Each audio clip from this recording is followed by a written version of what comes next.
Hi, so today I'm going to be giving advice to future counselors and future psychologists.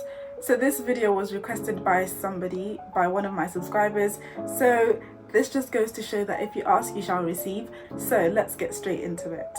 First thing, if you are studying psychology at A level at university, be prepared to do a master's to get into the field of psychology that you want to get into, because most psychology careers require you to have a master's, unfortunately. But the good thing is that most of the masters are 1 year. I don't know if there are any that are 2 years. There might be if you do part-time maybe. And of course, as you know, the counselling one is 3 years. I did a video on that as well about why a counselling master's is 3 years and not just 1 year, so feel free to watch that at the end of this video. So that's the first piece of advice I would give you. Advice number 2 is do as much volunteering as you can, whether it's for counselling or another field of psychology. Try to get shadow work with the field that you want to go into. If it's for counselling, try and work with telephone helplines like the Samaritans, Childline. Some of these have an age restriction, so I think maybe you might be allowed to start once you're 18. Check if you're allowed to start when you're 16 if you really want to see if this is for you. No harm in asking. It's better to ask and get a no than to not ask and then start 2 years later than you can. Try and do volunteering during your summer holidays, because at university you normally get like a good 4 or 5 months of summer holidays, so utilize that. I wish I had done volunteering during my summer holidays. It was a bit too late when I realized that I should have done it before, but I'm here to tell you not to make the same mistakes I did. So get ahead of the game and get as much experience behind you as you can, because this will definitely help you in the long run. Piece of advice number 3 is to subscribe to the BPS and get yourself a BPS membership. I think you're only allowed to do this though if you're doing a degree that is accredited by the BPS. So if your degree is not accredited by the BPS, then you can't. So you have to wait until you're 18 for this one. So if you're under 18, you can't apply for the BPS membership. So with this membership, it's only going to be beneficial if you are going to attend conferences or join courses or get the monthly magazine subscription. So unless you don't want those things, then I wouldn't recommend you get it. But if you do want some kind of insight into the industry, learning more about what's the latest, what the latest news and what the latest trends are in the psychology industry, then this is really great. I used to get monthly magazines which I never read to this day, and I've just got like a whole 30-40 of them stacked up in my room somewhere. And yeah, so I wouldn't recommend it unless you actually feel like it's going to be useful to you. Piece of advice number 4, you can start doing so much reading before you go into your chosen field, whether it's forensic psychology, sports and exercise psychology, counselling. There are so many books, so many YouTubers, so many TikTokers that are already in their industry that can feed you so much information, so that when you start your studies, you already have some knowledge, you already have some understanding, you already have an insight, and you already can kind of see whether this is the course that you really want to do.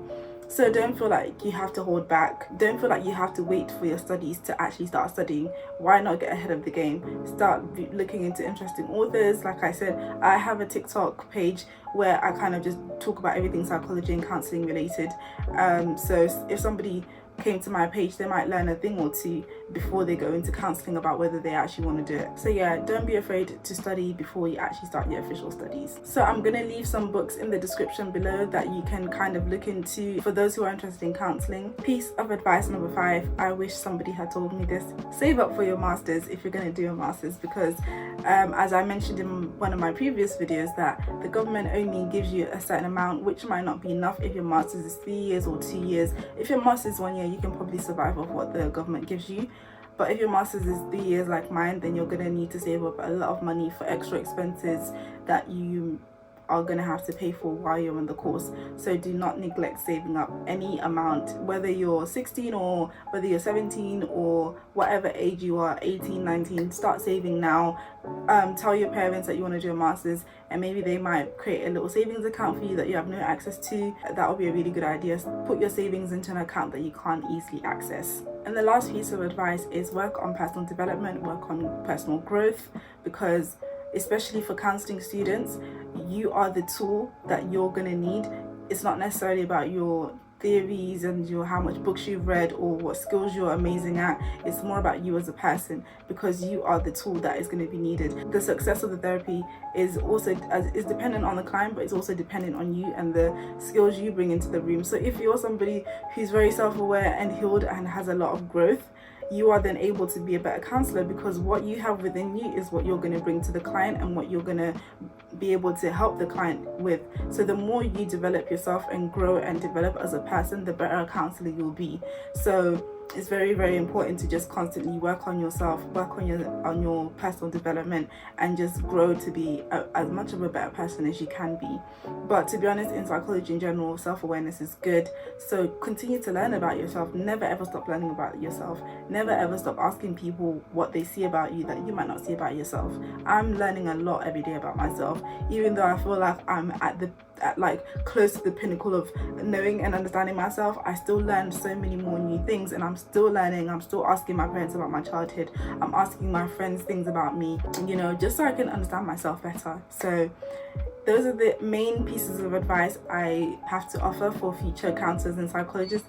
If I think of any more, I will do a part 2, or if you have any pieces of advice, you can definitely leave them in the comments for other people to read so that they don't feel alone. So feel free to share your experiences and your knowledge as well, and your advice. The next video I recommend you watch is why counselling masters is 3 years and not 1 year, because it's a question I get a lot. It will probably make a lot of sense to you once you've watched it, why counselling masters is 3 years and not 1 year.